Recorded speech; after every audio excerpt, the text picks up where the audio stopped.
बच्चों, आज हम लोग राजपूत राजवंश का अध्ययन करेंगे और राजपूत राजवंश में जो सबसे प्रमुख राजवंश है वो है गुर्जर प्रतिहार राजवंश। हम लोग सबसे पहले यहीं से शुरुआत करते हैं। जैसा कि आप देख रहे हैं ऊपर लिखा हुआ है गुर्जर प्रतिहार राजवंश। आगे इसका समय लिखा हुआ है 8th सेंचुरी एडी या 8वीं शताब्दी ईस्वी से लेकर के 10वीं शताब्दी ईस्वी तक लिखा हुआ है। अब हम लोग ये देखते हैं कि यह प्रमुख राजवंश है। आपने तो ये चीज़ देखा, और इसी वंश का जब पतन होता है, मतलब गुर्जर प्रतिहार जो राजवंश है, जब इसका पतन होगा तो इसी के पतन के बाद अनेक और राजपूत राजवंश आएंगे। कौन कौन से राजपूत राजवंश आएंगे?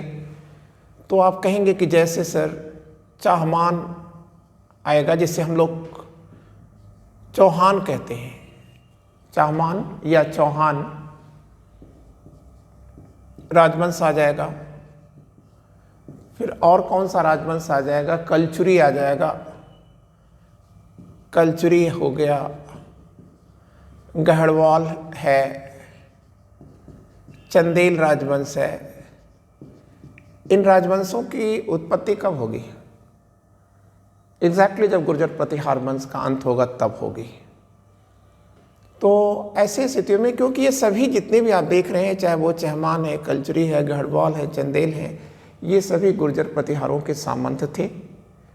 लेकिन जैसे ही गुर्जर प्रतिहार कमज़ोर होंगे, ये लोग अपनी अपनी स्वतंत्रता की घोषणा करके और ये राजा बन जाएंगे। क्लियर ना? तो अब हम लोग ये देखते हैं कि हम लोग इसे समझते हैं क्या है। तो अगर आपसे पूछा जाता है कि गुर्जर और प्रतिहार कौन है, तो बच्चों प्रतिहार का मतलब होता है रक्षक। रक्षक रक्षक भी होता है, द्वारपाल भी होता है। ठीक है ना? तो आप कहेंगे रक्षक या द्वारपाल होता है। क्लियर? अब हम लोग जब इतनी बातें जान गए तो आप याद रखिएगा ये रक्षक और द्वारपाल इन्होंने क्यों कहा और ये गुर्जर क्या होता है। ठीक है, ये तो हम लोगों ने चर्चा किया ही नहीं। तो देखिए, इन्होंने गुजरात और राजपूताना की भूभाग से इन्होंने अपने शासन को शुरू किया था, इसलिए ये गुर्जर हैं। क्लियर? और प्रतिहार क्यों है? इसका शाब्दिक अर्थ है द्वारपाल। तो इससे क्या मैटर निकला? द्वारपाल का क्या मतलब निकला? एग्जैक्टली एक बड़े इतिहासकार हैं आर.सी. मजूमदार, रमेश चंद्र मजूमदार। इन्होंने ग्वालियर जो प्रशस्ति है, एक अभिलेख है ग्वालियर प्रशस्ति, और इस ग्वालियर प्रशस्ति का अध्ययन किया था और ये कहा कि गुर्जर प्रतिहार कहते हैं कि हम सौमित्र के वंशज हैं, सौमित्र के वंशज हैं। ये कहाँ लिखा हुआ है? ग्वालियर प्रशस्ति में। और इसी आधार पर आर.सी. मजूमदार क्या कह रहे हैं कि सौमित्र का मतलब होता है लक्ष्मण, जो राम के भाई थे। 14 वर्ष जब राम वन में गए थे तो उनके साथ उनके भाई गए थे। तो इनका कहना है कि लक्ष्मण और उर्मिला, लक्ष्मण की पत्नी हैं, उसी से जो संतानें पैदा हुई हैं वही संतानें क्या हैं? गुर्जर प्रतिहार हैं। तो गुर्जर प्रतिहार किसका वंशज मानते हैं खुद को? आप कहेंगे सौमित्र का या लक्ष्मण का वंशज मानते हैं। ठीक है, ये जानकारी आपको कहाँ से मिल गई? तो आप कहेंगे कि सर ये जानकारी हमको मिल रही है ग्वालियर प्रशस्ति से, और ग्वालियर प्रशस्ति के इस विवरण से ये निर्णय किसने निकाला? आप कहोगे कि सर आर.सी. मजूमदार सर ने निकाला है। ठीक है, महान इतिहासकार आर.सी. मजूमदार सर ने निकाला है इसको। ठीक है, कि वे लक्ष्मण के वंशज थे। ठीक है, और इसीलिए उन्होंने अपने को गुर्जर और प्रतिहार कहा है। ठीक बच्चों, और अब हम लोग कुछ पॉइंट वाइज अप्रोच जान लेते हैं। ठीक है, तो आइए हम लोग क्या क्या देख सकते हैं। तो ये देखिए, हम कर देते हैं एक टॉपिक लिख देते हैं यार, विशेष। ठीक है, गुर्जर प्रतिहारों में विशेष चीज़ें क्या हैं जो आपको डायरेक्ट इनके बारे में जानकारी दिला देगी। तो विशेष में सबसे पहले हम लोग देखते हैं कि गुर्जर प्रतिहारों का आदि पुरुष कौन है। क्लियर? तो आप कहेंगे आदि पुरुष है हरिश्चंद्र। क्लियर? और हरिश्चंद्र का उल्लेख कहाँ है? आप कहेंगे कि सर घटियाला अभिलेख में है, घटियाला अभिलेख में है। और बच्चों ये जो घटियाला अभिलेख है ये है कहाँ? आप कहेंगे सर ये घटियाला जोधपुर में पड़ता है, जोधपुर में पड़ता है। क्लियर? क्लियर? और अब हमको एक चीज़ जानना है। क्या जानना है? ठीक है, तो आइए हम लोग ये जानते हैं बच्चों कि इसके संस्थापक कौन है। अगर ये आदि पुरुष हो गए तो हरिश्चंद्र आदि पुरुष हो गए, तो इसके संस्थापक कौन है? तो देखो, संस्थापक हम लोग दो पढ़ेंगे। क्लियर? एक नाम मात्र का पढ़ेंगे और एक वास्तविक संस्थापक पढ़ेंगे। तो अगर आपसे पूछा जाए कि इसका संस्थापक कौन है, तो आप कहेंगे नागभट्ट फर्स्ट है, नागभट्ट फर्स्ट है। और अगर पूछा जाता है कि वास्तविक संस्थापक कौन है, तो आप कहेंगे कि सर वत्सराज है। क्लियर हो गया? 2 पॉइंट, 3 पॉइंट, 4 पॉइंट आपके क्लियर हो गए। और अब हमारे सामने ये बात आती है कि इनकी प्रारंभिक शक्ति का केंद्र क्या था, मतलब इनकी उत्पत्ति कहाँ से हो रही है, प्रारंभिक शक्ति का केंद्र क्या है।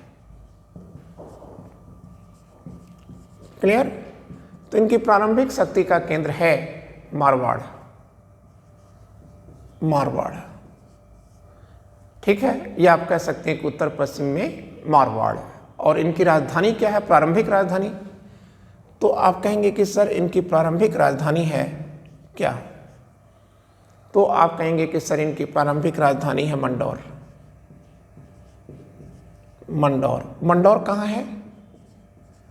आप कहेंगे कि सर जोधपुर में है। मंडौर ये जोधपुर में है। और मंडौर का संस्थापक अगर आपसे पूछा जाए कौन है, तब क्या बताइएगा? मंडौर का संस्थापक कौन है? तो आप कहेंगे कि सर हरिश्चंद्र है। ठीक, इतना आपने जान लिया। अब इनकी राजधानी बदल रही है, मतलब परिवर्तित राजधानी क्या है इनकी?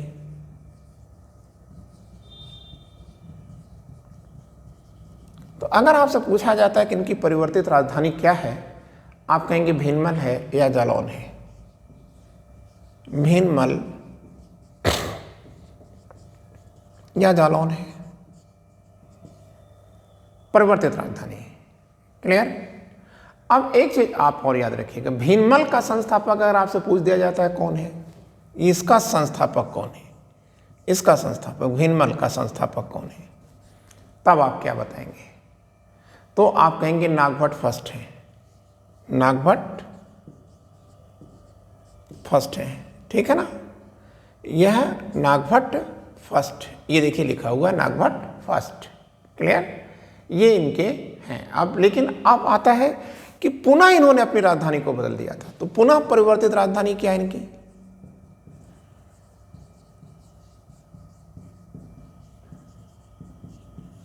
पुनः परिवर्तित राजधानी इनकी क्या है? तो आप कहेंगे कि सर कन्नौज है। किसने बनाया कन्नौज को राजधानी? आप कहेंगे सर नागभट्ट सेकंड ने बनाया था, नागभट्ट सेकंड ने बनाया था। ठीक है? और आप इनके शासन का स्वरूप क्या है, अगर आपसे पूछ दिया जाता है कि गुर्जर प्रतिहारों के शासन का स्वरूप क्या है, यार देखो ये राजशाह हैं। ठीक है? तो ऐसी स्थिति में क्या कहोगे? शासन का स्वरूप इनका राजतंत्रात्मक हो गया।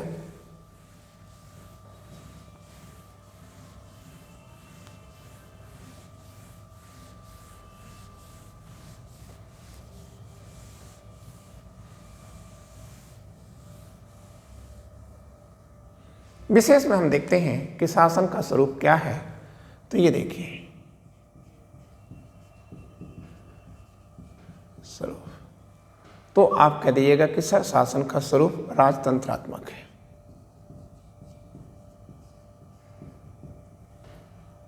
ठीक है।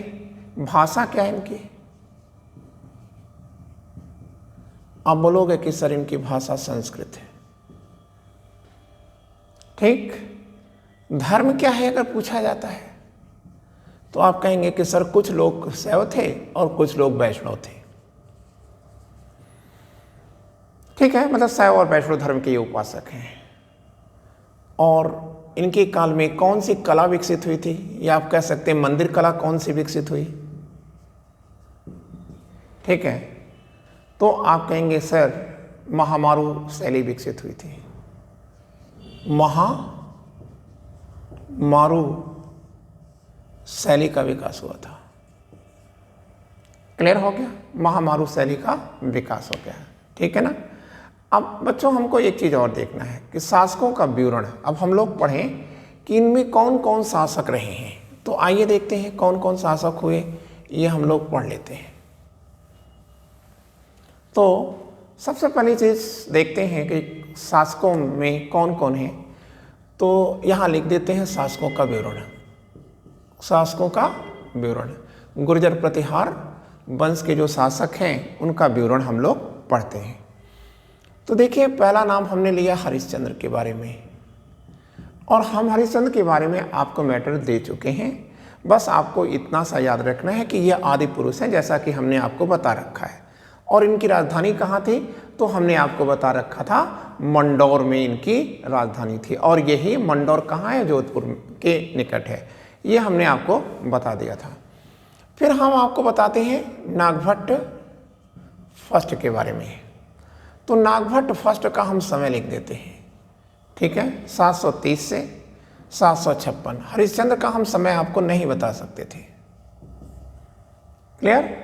तो ये इनका टाइम है नागभट्ट फर्स्ट का।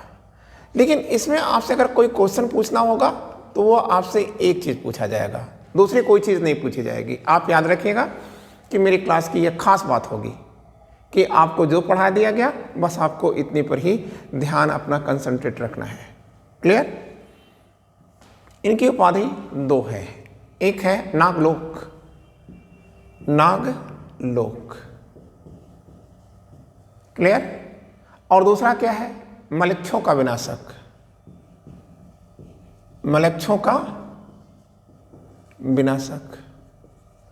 तो अब आप एक चीज याद रखिएगा, मलेच्छों का विनाशक। तो मलेच्छ कौन है यहाँ? ये मलेच्छ कौन है? आप कहेंगे कि सर अरबों को उन्होंने मलेच्छ कहा है। क्लियर? अरब आक्रमणकारियों को इन्होंने मलेच्छ कहा है। और इनकी जो राजधानी है अभी हमने आपको बताया था, कहाँ पर है? आप कहेंगे कि सर इन्होंने अपनी राजधानी जो बनाया था वो भीनमल को बनाया था। इनकी पहली राजधानी क्या है? दो राजधानी इन्होंने बनाया था। तो पहली राजधानी इनकी कहाँ है? अभी हमने आपको बताया भीनमल। ये कहाँ पड़ता है? उज्जैन में पड़ता है। ठीक है, सॉरी, भीनमल जी ये उज्जैन में पड़ता है। इसका मतलब हमने आपको पहले जो बता दिया था कि भीनमल, अभी आप देखिए 2 मिनट पहले तो हमने कह दिया था भीनमल जालौन में है, जालौन में नहीं। ठीक है, एक मिनट हम पुनः आपको बता दें। देखिए जो हमने आपको पहली राजधानी बताया था, इसके पहले आप पढ़िए, जालौन में है ना। ठीक है, ये चीज़ सही हमने बताया था आपको। ठीक है, सॉरी मैं कंफ्यूज कर गया था, जालौन है। ठीक है, हाँ। और जो दूसरी राजधानी है ये कहाँ आ रही है? सेकंड राजधानी। तो आप कहोगे कि सर दूसरी राजधानी इनकी उज्जैन है। ये मैं कंफ्यूज कर रहा था कि पहली राजधानी इनकी उज्जैन है या दूसरी राजधानी उज्जैन है ना। तो अब हमारे दिमाग में ये चीज़ कंफर्म कर गई, इनकी दूसरी राजधानी ये उज्जैन है। ठीक है, फिर से हम बोल दे रहे हैं, इनकी पहली राजधानी भीनमल जालौन में, दूसरी राजधानी उज्जैन है। ठीक है ना, क्लियर? अब आपको याद रखना है कि हम अगला जो शासक देखने जा रहे हैं वो कौन है? कक्कुक। फिर से याद रखिएगा, मैं कंफ्यूज कर गया था। पहली राजधानी इनकी भीनमल है, जालौन, और दूसरी राजधानी इनकी उज्जैन है। ठीक है, और अब हम लोग अगली बातें करेंगे। ठीक है, वो है कुक या कक्कुक भी लिखा जाता है। ठीक है, कुक कुछ पता है इनके बारे में? तो यार बस इतनी सी बात है कि ये नागभट्ट फर्स्ट के भतीजे हैं। एक नागभट्ट फर्स्ट के भतीजे, ये तो कोई मतलब नहीं है आपका, इससे कोई मतलब नहीं है, इससे कोई मतलब हल होना नहीं है आपका। हाँ, एक मतलब है यहां, और वो है क्या? कुक ने ही घटियाला अभिलेख उत्कीर्ण कराया था। घटियाला अभिलेख हरिश्चंद्र का नहीं है। घटियाला अभिलेख में हरिश्चंद्र का विवरण है, न कि वो हरिश्चंद्र का है। यह है किसका? आप कहोगे कि सर यह कुक का है। ठीक है, या कक्कू का है। क्लियर? तो ये घटियाला अभिलेख है। ठीक बच्चों, और घटियाला अभिलेख में ही हरिश्चंद्र को आदि पुरुष बताया गया है। ये ना ठीक से हमने फिर से दोहरा दिया। और ये भी कहा गया है कि हरिश्चंद्र इसमें दावा करता है, ठीक है, कि वह जन्म से ब्राह्मण है और कर्म से क्षत्रिय है। ठीक है, अर्थात ब्रह्म क्षत्र परंपरा से उत्पन्न हुआ है। ब्रह्म क्षत्र परंपरा से उत्पन्न हुआ है। ठीक है ना, यह ब्रह्म क्षत्र परंपरा से उत्पन्न हुआ है। क्लियर? और अब आप अगली बात करिए।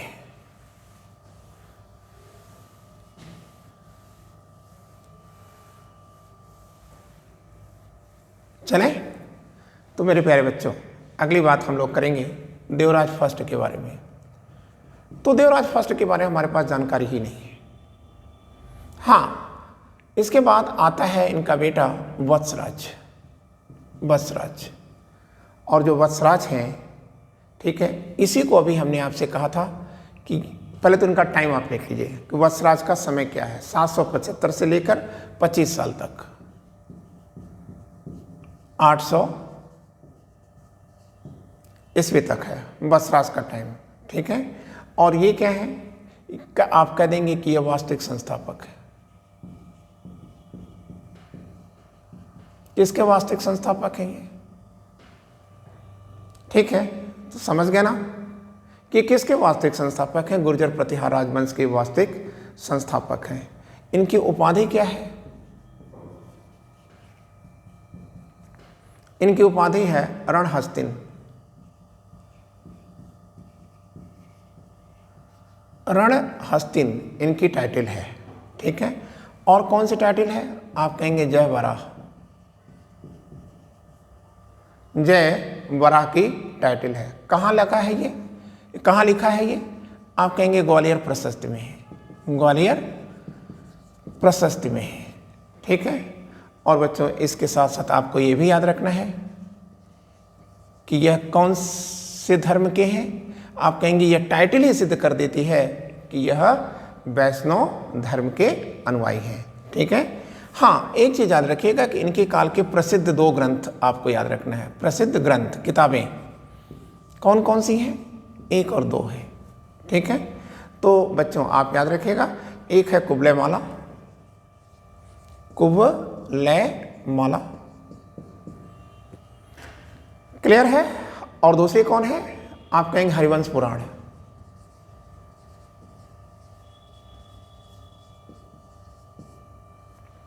तो कुबलय माला किसकी किताब है? आप कहेंगे उदोतन सूरी की किताब है सर। उदोतन सूरी की किताब है। और हरिवंश पुराण में क्या है?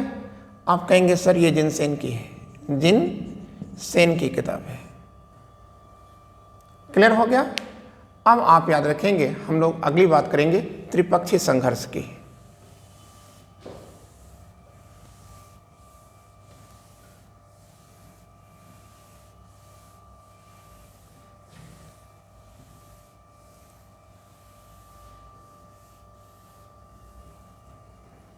ठीक, तो अब हमको याद रखना है कि वत्सराज ही त्रिपक्षीय संघर्ष के जन्मदाता है।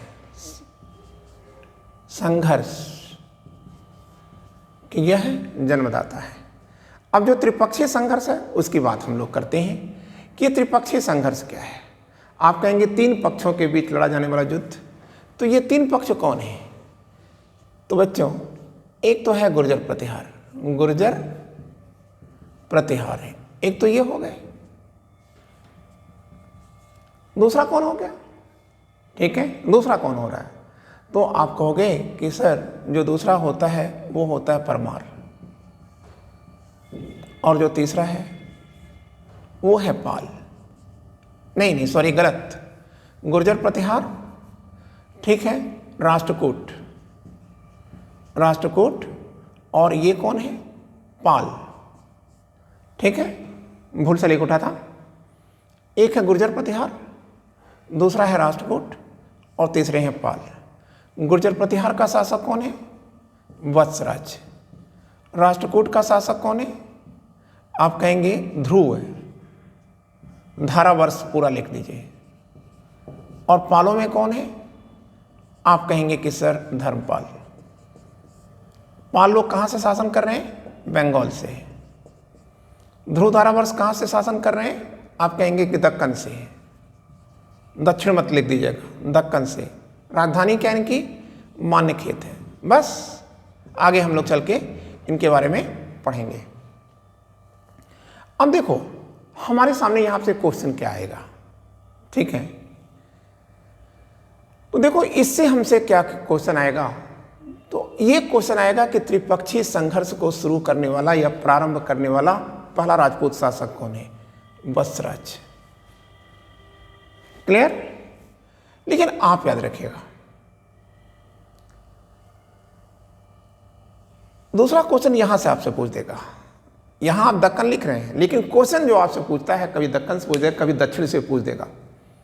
तो ये कहेगा दक्षिण भारत की पहली राजसत्ता जिसने उत्तर भारतीय मामले में हस्तक्षेप किया था, मतलब दक्षिण भारत का पहली राजनीतिक सत्ता जिसने उत्तर भारतीय राजनीति में हस्तक्षेप किया था, राष्ट्रकूटों ने किया था। क्लियर? और आपको एक चीज याद रखना होगा, वो क्या कि ये त्रिपक्षीय संघर्ष क्यों हो रहा है। इन तीनों जो राजपूत राजवंश हैं इनमें ये त्रिपक्षीय संघर्ष क्यों हो रहा है यार, सबसे बड़ी बात तो ये है। तो आप कहेंगे सर कन्नौज को पाने के लिए, कन्नौज को पाने के लिए हो रहा है। ठीक है भाई, कन्नौज इतना महत्वपूर्ण कैसे हो गया? आप कहेंगे कन्नौज को महत्वपूर्ण तो हर्ष ने बनाया था, हर्षवर्धन ने बनाया था। क्लियर? और कन्नौज को महोदय नगर भी कहा जाता है, आप जैसा कि जानते हैं। महोदय नगर किसने कहा है? ह्वेनसांग ने कहा है। जब वो हर्षवर्धन के दरबार का दौरा करता है तो वो कह रहा है ह्वेनसांग कन्नौज का नाम क्या देता है? महोदय नगर। तो कन्नौज इतना महत्वपूर्ण क्यों है? क्योंकि अगर आपको उत्तर भारत का शासन करना है तो कन्नौज की संपदा चाहिए, कन्नौज की शक्ति चाहिए आपको, कन्नौज की संपदा चाहिए, क्योंकि संपदा से ही शक्ति आएगी। ठीक है? और कन्नौज क्या है? उत्तर से दक्षिण जाने वाले, मतलब जो नॉर्थ टू साउथ जो रोड है उस पर स्थित है। सेकंड चीज, गंगा के गोद में बसा हुआ है, गंगा की घाटी में है, और इसलिए गंगा की घाटी में होने के लिए यह हाई फर्टाइल है, उर्वर है। क्लियर? इसलिए अगर किसी को उत्तर भारत में शासन करना है तो कन्नौज जरूरी है। और कन्नौज के यही महत्व था बच्चों कि जब कन्नौज राजधानी बना तो फिर भारत की राजधानी कभी भी पटना नहीं बन पाई या पाटलिपुत्र नहीं बन पाई। ठीक है? और अब प्रश्न आता है कि ठीक है, उत्तर भारत का शासक बनने के लिए तो कन्नौज चाहिए ना, लेकिन राष्ट्रकूट शासक ध्रुव क्यों हस्तक्षेप कर रहे हैं? क्या उनको उत्तर भारत का शासक बनना था? नहीं, राष्ट्रकूट शासक ध्रुव धारावर्ष ने इसलिए आक्रमण नहीं किया कि उनको उत्तर भारत पर शासन करना था, इसलिए आक्रमण किया था कि उन्हें उत्तर भारत में किसी को स्थिर नहीं होने देना था, किसी को भी स्थिर नहीं होने देना था, और कन्नौज की सत्ता पर तो बिल्कुल स्थिर नहीं होने देना था, क्योंकि कन्नौज की संपत्ति यहाँ के राजाओं को इतना महत्वाकांक्षी बना देगी कि वह दक्षिण पर भी आक्रमण कर देंगे। इसलिए कन्नौज पर कोई सत्तासीन हो, अस्थायित्व हो, उस अस्थायित्व से पहले राष्ट्रकूट जो है बार बार हस्तक्षेप करके, ठीक है, क्या करते थे, सत्ता को चलायमान कर देते थे, मतलब कमजोर कर देते थे। क्लियर? तो मेरे प्यारे बच्चों, आपने ये देखा कि त्रिपक्षीय संघर्ष क्यों था। ठीक है, कन्नौज के लिए था। कन्नौज क्यों महत्वपूर्ण था वो भी हमने आपके बीच में बता दिया। ठीक है, अब अगर हम लोग देखें कि त्रिपक्षीय संघर्ष को किसने शुरू किया था, तो ये देखो यार, पहले देखो, ये लिखो, देखो कन्नौज लिख लो, यहाँ देखो कन्नौज लिख दिया। अब कन्नौज पर हर्षवर्धन मर चुके हैं, उनके दोनों बच्चों की हत्या हो चुकी थी। जाहिर सी बात है कि हर्षवर्धन के बाद उनका कोई वारिस नहीं था। तो कन्नौज की सत्ता पर कब्जा किसका हो गया, आयुध वंश का हो गया।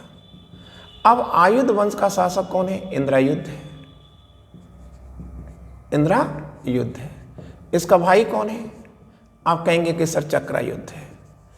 अब ये जो दोनों भाई हैं चक्रायुध, ये आपस में सत्ता के लिए संघर्ष कर रहे हैं और ये कमजोर भी हैं।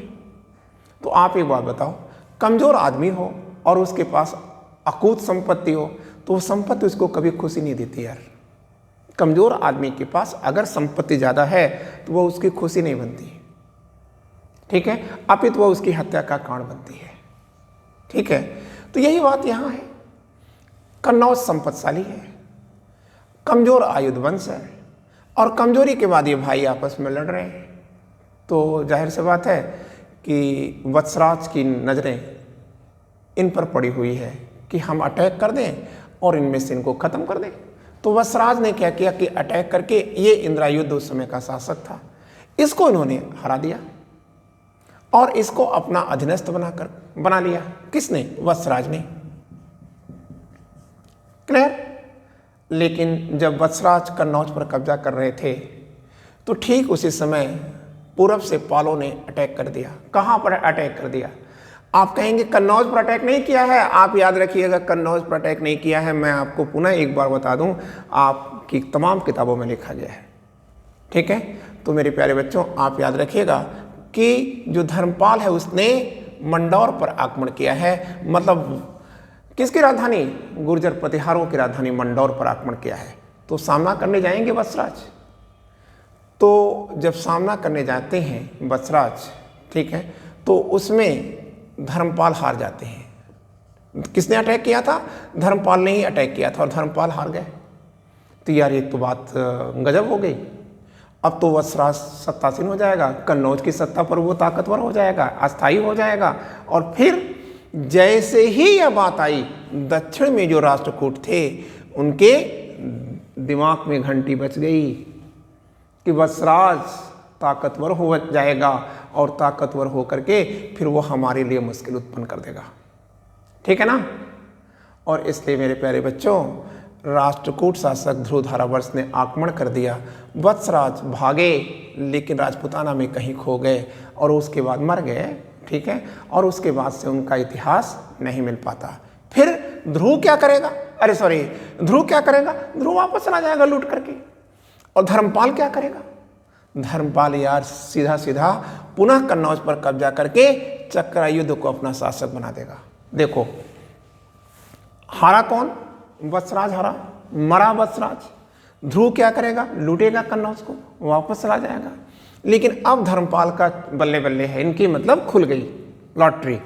धर्मपाल ने क्या किया कि इंद्रायुध को भगाया और चक्रायुध को सत्तासीन कर दिया। ठीक है, तो पहली बाजी किसके पक्ष में आई? त्रिपक्षीय संघर्ष की पहली बाजी किसके पक्ष में आई है? तो आप कहेंगे कि सर धर्मपाल के पक्ष में आई और वह कन्नौज पर अधिकार कर बैठा। ठीक है ना? कौन? पाल शासक धर्मपाल। क्लियर? तो और बच्चों आप याद रखिएगा, यहाँ से ये जो युद्ध है, ये युद्ध लगभग 225 साल चलेगा। कितने साल? लगभग 220 साल चलेगा। और जब ये युद्ध समाप्त होगा तो ये सब भी समाप्त हो जाएंगे, आपस में लड़ करके खत्म हो जाएंगे। ठीक है, और मैंने आपको बताया था कि राजपूत क्यों नहीं विदेशी आक्रमण का सामना कर पाए, यही तो देख रहे हैं आप। और अब आप देखिए, नागभट्ट सेकंड। नागभट्ट सेकंड। अब हम पढ़ते हैं, वत्सराज के बेटे हैं। इनका समय क्या है? 800 से लेकर है, और ये जाएंगे 800 से लेकर 833 लिख देते हैं। 800 ईस्वी से 833 ईस्वी तक लिख देते हैं, ठीक है। और नागभट्ट फर्स्ट का कार्य क्या है? अरे भाई, पिता की मौत का बदला लेगा, तो नागभट्ट फर्स्ट सत्तासीन होते हैं, इन्होंने कन्नौज पर अटैक कर दिया, कन्नौज पर आक्रमण किया, ठीक है। और इन्होंने इंद्रायुध और चक्रायुध सबको समाप्त कर दिया, और कन्नौज पर इन्होंने अधिकार करके कन्नौज को अपनी राजधानी में बदल दिया। आई बात समझ में आपको? आ गई ना? कन्नौज को किसने राजधानी बनाया था? किस गुर्जर प्रतिहार शासक ने? आपको समझ में आ गया। और अब मेरे प्यारे बच्चों, लेकिन धर्मपाल तो बचा हुआ है ना यार, धर्मपाल तो बचा हुआ है। तो नागभट्ट ने मुंगेर पर अटैक कर दिया। मुंगेर किसका है? धर्मपाल का है। मुंगेर युद्ध, और मुंगेर युद्ध किसके बीच होगा? Nagabhata and second, Nagabhata second, और किसके बीच? धर्मपाल के बीच होगा। चलिए पूरा लिख देते हैं, धर्मपाल सेकंड के बीच होगा। इसमें क्या होगा? धर्मपाल मार दिए गए, ठीक है।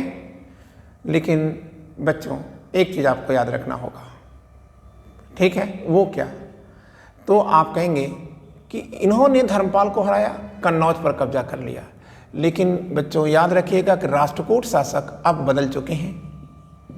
राष्ट्रकूट शासक आ गए हैं गोविंद थर्ड, ठीक है। तो गोविंद थर्ड ने किसको पराजित किया? किसके ऊपर अटैक किया? नागभट्ट सेकंड पर अटैक करेंगे, करेंगे। त्रिपक्षीय संघर्ष, अभी मैंने कहा लगभग 220 साल चलेगा, और उसका परिणाम क्या होगा? नागभट्ट सेकंड हार गए, ठीक है। हार गए, लेकिन मारे नहीं गए थे, ठीक है ना। अब बच्चों एक चीज याद रखिएगा, नागभट्ट फर्स्ट सेकंड की उपाधि क्या है? कर्ण। कर्ण कहाँ लिखा गया है? आप कहोगे सर ग्वालियर प्रशस्त में लिखा गया है। ग्वालियर प्रशस्त में लिखा गया भाई, ठीक है ना। ये इनकी उपाधि है। मेरे प्यारे बच्चों, एक बात और याद रखिएगा, नागभट्ट सेकंड का अंत कैसे हुआ था? तो यार कुछ नहीं करना है, आपको कह देना है कि नागभट्ट सेकंड ने जल समाधि लिया था। कहाँ? इलाहाबाद की गंगा में जल समाधि लिया था। गंगा में इन्होंने जल समाधि लेकर के अपनी जीवन लीला को समाप्त कर दिया था, ठीक है। और अब हम लोग अगला जो शासक पढ़ेंगे वो है रामभद्र। नागभट्ट सेकंड के बेटे हैं। तो नागभट्ट जैसा कि आप देख रहे हैं, काफ़ी आपको यशस्वी शासक लग रहे हैं, प्रतापी शासक लग रहे हैं, लेकिन अमूमन ऐसा होता है कि योग्य पिता की संतानें योग्य हों, इसकी कोई गारंटी नहीं होती, ठीक है ना। तो अब नागभट्ट सेकंड के बाद जो अगले शासक आएंगे वो है रामभद्र। रामभद्र, और रामभद्र का जो टाइम पीरियड है वो 2 साल का है। 33 से कितना कर दें? 36 कर लेते हैं। 36 3 साल कर देते हैं, 2.5 साल का शासन है, तो 36 ईस्वी तक है। और ये क्या है? कमजोर शासक है। बस काम खत्म, क्लियर। और अब हमारे सामने जो आएगा अगला शासक, तो जाहिर सी बात है कि ये भी प्रकृति का नियम है कि प्रायः जो गरीबी होती और अमीरी होती वो किसी की बपौती नहीं होती, ठीक है। जो आज अमीर हैं वो कल गरीब होते ही हैं, और जो गरीब हैं वो कोई जोरी नहीं कि वो गरीब ही रहे, ठीक है। क्योंकि गरीबी के बाद दूसरा रास्ता ही क्या होता है? ऊपर जाएगा, और ऊपर के बाद कहाँ रास्ता जाएगा? नीचे जाएगा। तो अब ये देखो आ गया मिहिर भोज। अब इनका जो समय लिखेंगे वो समय क्या लिख दिया जाए? 836 ही लिख देते हैं। से कहाँ तक आप जाएंगे? 85 तक चलते हैं, 885 ईस्वी तक, ठीक। यहाँ तक आपने जान लिया। अब यार इनकी जानकारी के लिए हमारे पास 4 अभिलेख हैं, कुछ किताबें भी हैं। तो पहले हम लोग अभिलेख देख लेते हैं। तो मिहिर भोज का अभिलेख क्या क्या है? आप कहेंगे सर एक सबसे अच्छा इनका अभिलेख है ग्वालियर प्रशस्ति। ग्वालियर प्रशस्ति। अब बच्चों इसके अंदर ग्वालियर प्रशस्ति में क्या, देखो ये फट से हमने कर दिया, ठीक है। एक तो है गुर्जर प्रतिहारों की वंशावलियाँ लिखी गई हैं, या वंशावलियाँ या इनका वंश वृक्ष है। दूसरी चीज़ इनकी उपाधि है। उपाधि इनकी क्या है, किसकी, मीर भोज की आदि वरा की उपाधि है। क्या सिद्ध हो रहा है, वो वैष्णव मतावलंबी हैं, ठीक है। और अब एक और अभिलेख आता है ग्वालियर प्रशस्ति के बाद, एक और है वराह अभिलेख। और वराह अभिलेख से भी सिद्ध होता है कि वे वैष्णव मतावलंबी हैं, मतलब वैष्णव धर्म के बारे में लिखा गया है।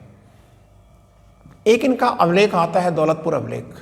दौलतपुर अभिलेख, तो बच्चों जो दौलतपुर अभिलेख है इसमें इनकी उपाधि दी गई है प्रभास पाटन की।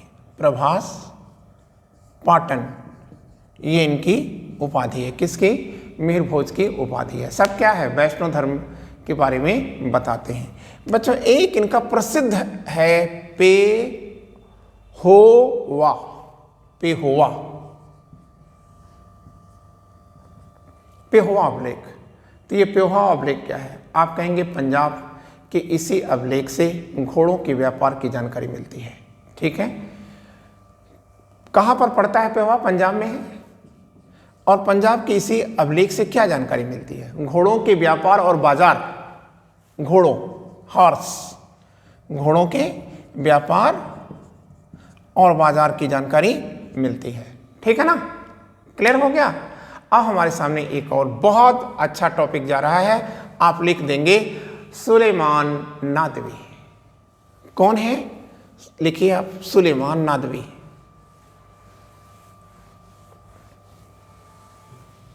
तो आइए देखते हैं सुलेमान नादवी के बारे में।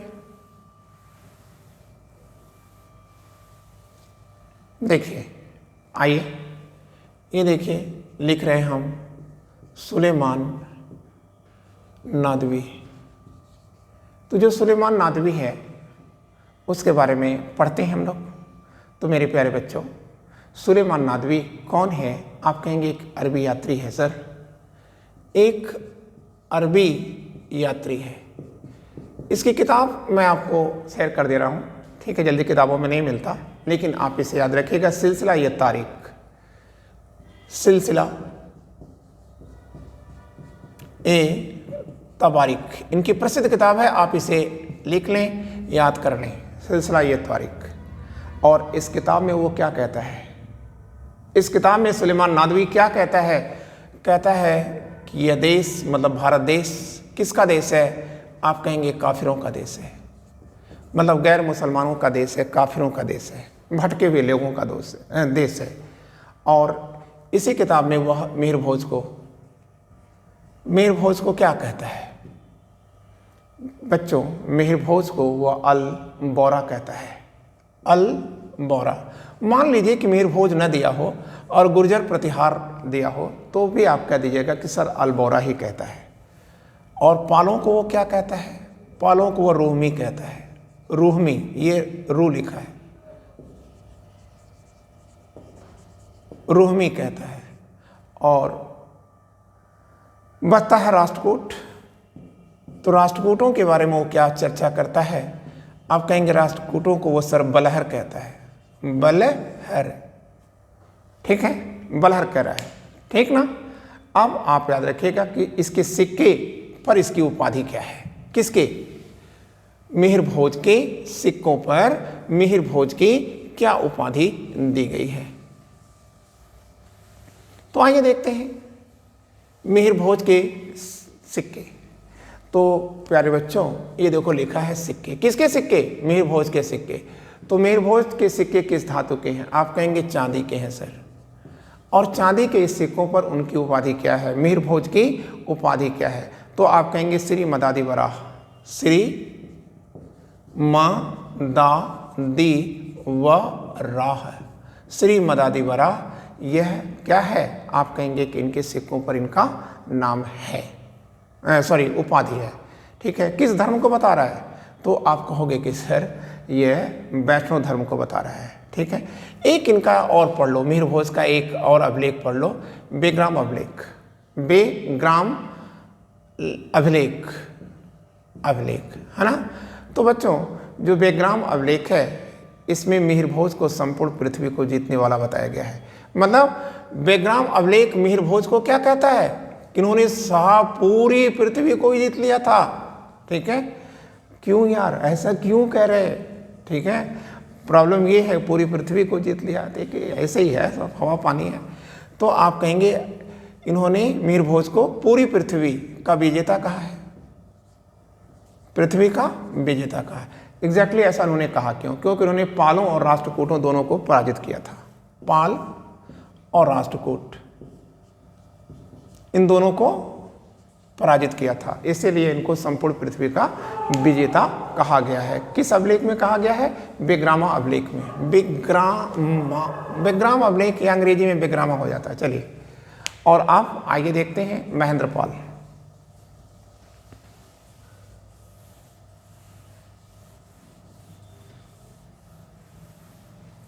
तो देखते हैं अगले शासक हैं मिहिर भोज के वारिस हैं महेंद्रपाल।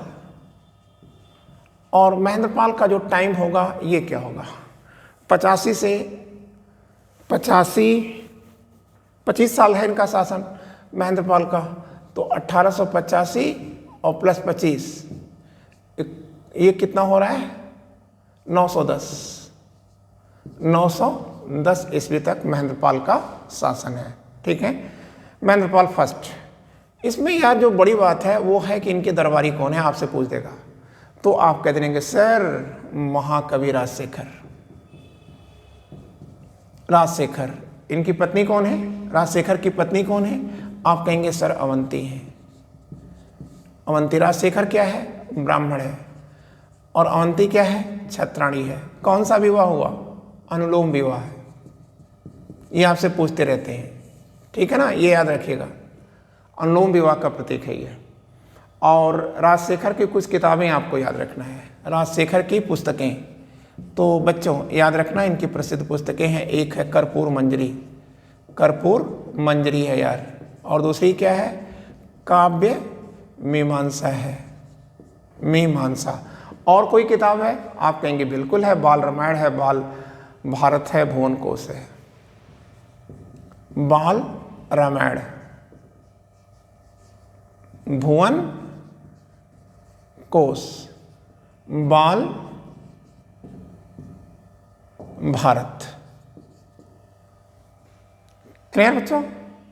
और अब एक किताब इनकी और है, कर्पूर मंजरी, काव्य मीमांसा, बाल रामायण, भुवन कोश, बाल भारत।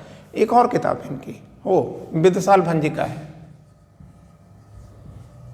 विद्यसाल भंजिका इनकी ये किताब है। ठीक है ना, विद्यसाल भंजिका। क्लियर? और कोई यार जानकारी नहीं है इनको। हाँ, इतना जरूर कह देना कि कन्नौज को वास्तविक रूप से अगर किसी ने सौंदर्य दिया है, किसी ने वास्तविक रूप से बसाया है तो वो है महेंद्रपाल। क्लियर हो गया? अब महेंद्रपाल के बाद कौन आएगा? इनके बेटे आएंगे, और वो कौन है? महिपाल। महिपाल का समय क्या होगा? महिपाल का समय 33 साल है। महिपाल का समय आप 33 साल का है तो 910 और 943 हो गया। ठीक है, डेट में बहुत रटने की कोशिश मत करिएगा। ठीक है, और इनका उपनाम क्या है? किस नाम से इनको जाना जाता है? उपनाम या उपाधि इनकी क्या है? तो आप कहेंगे हेम्बरपाल और विनायकपाल। विनायकपाल इनकी उपाधि है और हेम्बरपाल उपाधि इनकी, हेम्बरपाल कि ये इनकी दो उपाधियों को आपने देख लिया। ठीक है ना। और एक चीज लेकिन याद रखना है, आपको भूलना नहीं है, वो क्या है? राजशेखर इन्हें क्या कहता है? आर्यावर्त का महाराजाधिराज कहता है। राजशेखर किसको उपाधि दे रहे हैं? ये महिपाल को। ठीक है, क्या उपाधि दे रहे हैं? आप कहेंगे आर्यावर्त का महाराजाधिराज। ठीक है, लेकिन आप याद रखिएगा कि राष्ट्रकूटों से पराजित हुए हैं आर्यावर्त के महाराजाधिराज। ठीक है, खैर कोई मतलब नहीं है। इनके काल में अरबी यात्री अल मसूदी ने दौरा किया था। अल मसूदी का दौरा हुआ था। अब अल मसूदी कौन है? तो आप कह देना कि सर अरब के यात्री है, ठीक है। और महिपाल के काल में ये कहाँ आ रहा है? आप कहेंगे ये भारत के दौरे पर आता है, ठीक है। और इसमें इसने क्या कहा है, गुर्जरों के लिए क्या कहा इसने? तो आप कहेंगे अल गुर्जर कहता है, अल गुर्जर। अल मसूदी ने अल गुर्जर कहा है। एक प्रश्न आपसे पूछ सकता है, ठीक है, जैसे आपकी किताब मतलब इनकी किताब अगर पूछेगा तो बहुत सारे लोगों के विकेट गिर जाएंगे, क्योंकि ये भी मैटर प्राप्त जल्दी नहीं होते। महजूल जहाब इनकी किताब है। बच्चों, अल मसूदी की जो किताब है यार, वो है महजूल जहाब, ठीक है। महजूल जहाब इनकी प्रसिद्ध किताब है। क्लियर? और आप याद रखिएगा, यही जो महिपाल है ना, इसी महिपाल के काल से गुर्जर प्रतिहारों का पतन भी शुरू हो जाता है, ठीक है। और इसके बाद इसके बेटे आते हैं, महिपाल सेकंड आते हैं, महेंद्रपाल सेकंड आते हैं और विजयपाल आते हैं, ठीक है। कोई मतलब नहीं है, ठीक है। और जो विजयपाल हैं, ठीक है, कोई मतलब नहीं था आपके लिए। अब आप याद रखिए, जब विजयपाल आ रहे हैं, ठीक है, वो विजयपाल के जो बेटे हैं वो है राजपाल। बस आपको इतना जानना था। मतलब उछाल करके आप ला दिए राजपाल पर, ठीक है। क्या बड़ी बात है राजपाल में, ठीक है। आप कहेंगे गुर्जर प्रतिहारों का अंतिम महान शासक है, चाहे जो भी है, लेकिन महान तो था ही। और इसी के काल में 1018 में महमूद गजनवी का आक्रमण होता है। महमूद गजनवी का ये कन्नौज आक्रमण होता है, कन्नौज आक्रमण होता है। लेकिन मेरे प्यारे बच्चों, ये जो आक्रमण हो रहा है, इसमें 2 हिंदू सेनापति, महमूद गजनवी के 2 हिंदू सेनापति हैं, उन्होंने ही आक्रमण किया है राजपाल के ऊपर। और वो कौन है 2 हिंदू सेनापति हैं? आप कहोगे कि सर एक है सेवंद राय और दूसरा है तिलक। एक है सेवंद राय और दूसरे हैं तिलक, ठीक ना। सेवंद राय और तिलक। महमूद गजनवी कन्नौज अभियान में थे ही नहीं, ठीक है। तो राजपाल भाग करके कहाँ जाएंगे? राजपाल हार जाएंगे। और राजपाल हारने के बाद भाग करके बारी दुर्ग जाएंगे अपनी जान को बचाने के लिए। कहाँ पड़ता है बारी दुर्ग? आप कहेंगे मेरठ में, ठीक है। किस नदी के तट पर है? हिंडन नदी के तट पर। ये यहाँ भाग कर जाते हैं। तो देखिए, जब ये भाग के गए, राजपाल की कन्नौज लूटा गया महमूद गजनवी की सेना के द्वारा। तो जब राजपाल पुनः वापस आ गए, मतलब महमूद गजनवी ने लूटा और चला गया, वो शासन करने तो आया नहीं था, वो तो लुटेरा था, लूटा और चला गया। तो राजपाल पुनः आ गए कन्नौज पर। लेकिन अब देखिए, ये देखिए, जो चंदेल शासक है, आपको हंसना होगा, हंसना आता होगा, ठीक है, कि देखिए ये क्या बदतमीजी है, ठीक है। तो जो चंदेल शासक हैं विद्याधर, तो ये जो विद्याधर हैं, ठीक है, जब महमूद गजनवी का आक्रमण हो रहा था तो ये राजपाल का साथ देने नहीं आए। लेकिन जब महमूद गजनवी लूट के चला गया और बेचारे राजपाल जब कन्नौज की सत्ता पर सत्तासीन होने के लिए आए, पुनः शासन करने के लिए आए, तो विद्याधर ने कहा कि इसने तो राजपूतों का सर जो है वो झुका दिया, मतलब पीठ दिखा करके भाग गया, ठीक है ना। तो अब इन्होंने, विद्याधर ने क्या किया? राजपाल के ऊपर आक्रमण करा दिया, राजपाल के ऊपर आक्रमण करा दिया। और फिर उसी आक्रमण में कौन मार दिया गया? राजपाल मार दिए गए। बच्चों ठीक है। और अब कह दीजिएगा, गुर्जर प्रतिहार वंश के अंतिम जो शासक हैं उसमें एक नाम आता है यार, त्रिलोचन पाल। त्रिलोचन पाल भाई कुछ नहीं पता, ठीक है, कोई भी मैटर प्रमाणिक नहीं है। और दूसरा आता है कौन? यशपाल। यशपाल, और यशपाल के साथ ही समाप्त हो जाता है कौन? गुर्जर प्रतिहार। ये बंद हो जाता है, समाप्त हो जाता है, इतिहास के पन्नों में सिमट जाता है। लेकिन एक बात याद रखिएगा चलते चलते, वो ये है कि गुर्जर प्रतिहार जो राजा हुआ करते थे उनको क्या कहा जाता था? भूपाल कहा जाता था। भूपाल कहा जाता था। ठीक है बच्चों, और अब हम लोग कल देखेंगे, ठीक है, इसके बाद का टॉपिक। क्लियर? और आज इतना ही। थैंक यू बच्चों, विशिंग ऑल द लक।